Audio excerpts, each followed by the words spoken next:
इस वीडियो में बताई गई सारी जानकारी पब्लिक प्लेटफॉर्म पर उपलब्ध है। इसमें ऐसी कोई जानकारी नहीं दी गई है जिससे हमारे सुरक्षा बलों की गोपनीयता भंग होती है। डिफेंस डिटेक्टिव सेना का सम्मान करता है और उन्हीं जानकारियों के आधार पर काम करता है जो सार्वजनिक रूप से मौजूद है।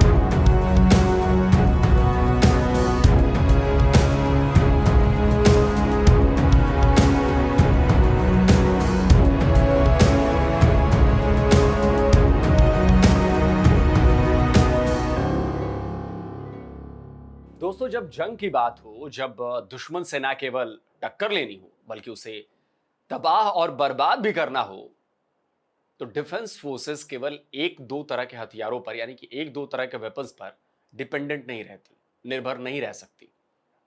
एक ही कैपेबिलिटी की मिसाइल से दुश्मन पर हर बार वार नहीं किया जा सकता। इसलिए लगातार नए हथियारों, नई मिसाइल्स और नई टेक्नोलॉजी के साथ साथ सेनाओं को नए इक्विपमेंट से अपग्रेड करना बहुत जरूरी है। तभी हमारी एयरफोर्स अपने फाइटर जेट्स को एक नई मिसाइल से लैस करने पर विचार कर। यह मिसाइल है स्काई स्टिंग।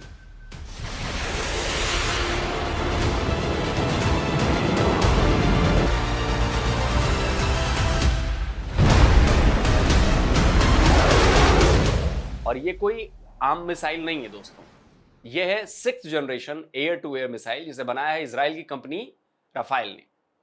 राफेल पिछले कई महीनों से भारत को अपनी इस एयर टू एयर मिसाइल का ऑफर दे रही है। इस साल जुलाई में राफेल ने भारत के सामने अपनी इस long range air to air missile की पेशकश की थी। तब कहा गया था कि राफेल इस मिसाइल को भारत के Su-30 MKI फ्लीट के हिसाब से तैयार कर देगा। अब एक बार फिर खबर आ रही है कि राफेल ने अपनी इस मिसाइल का मॉडिफाइड ऑफर भारत को दे दिया है।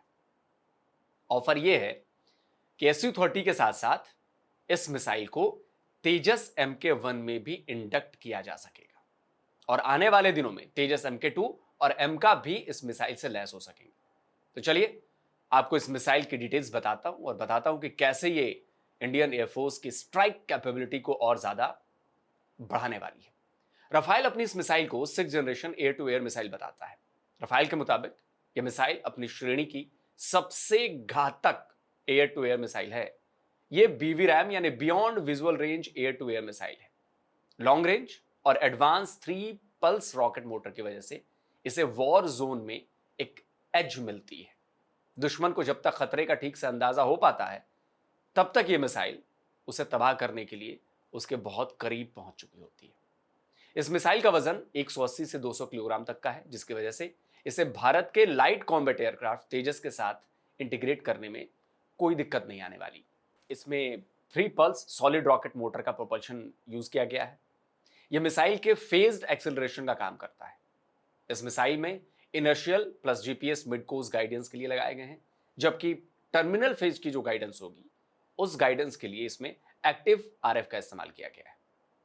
यह मिसाइल एडवांस्ड RF और इलेक्ट्रॉनिक काउंटर मेजर्स यानी ECCM से लैस है, जो इस मिसाइल को न सिर्फ जैम होने से बचाते हैं बल्कि इस मिसाइल को और ज्यादा सटीक बना देती है।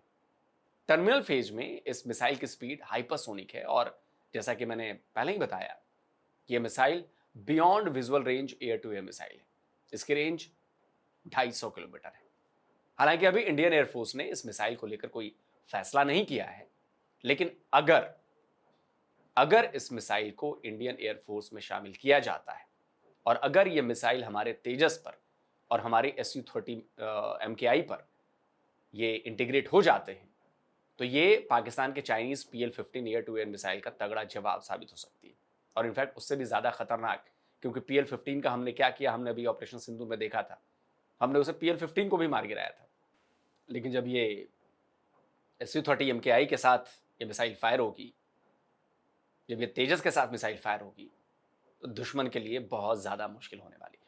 तो दोस्तों, आज के इस वीडियो पर आपका क्या कहना है, अपनी राय दीजिए कमेंट करके। और जिन दोस्तों ने अभी तक डिफेंस डिटेक्टिव को सब्सक्राइब नहीं किया तो भाई सब्सक्राइब करना फ्री है। यहां से आपको मिलती है ऑथेंटिक और बिल्कुल रेफरेंस के साथ जानकारी। तो जल्दी से चैनल को सब्सक्राइब कर दें, साथ में बेल आइकन प्रेस करें और हाँ, ऑल नोटिफिकेशन ऑन करना मत भूलिएगा, ताकि हमारे द्वारा अपलोड किए गए हर वीडियो की जानकारी आप तक फौरन पहुंच जाए। जल्दी मिलता हूं एक और नए वीडियो के साथ। नमस्कार, जय हिंद।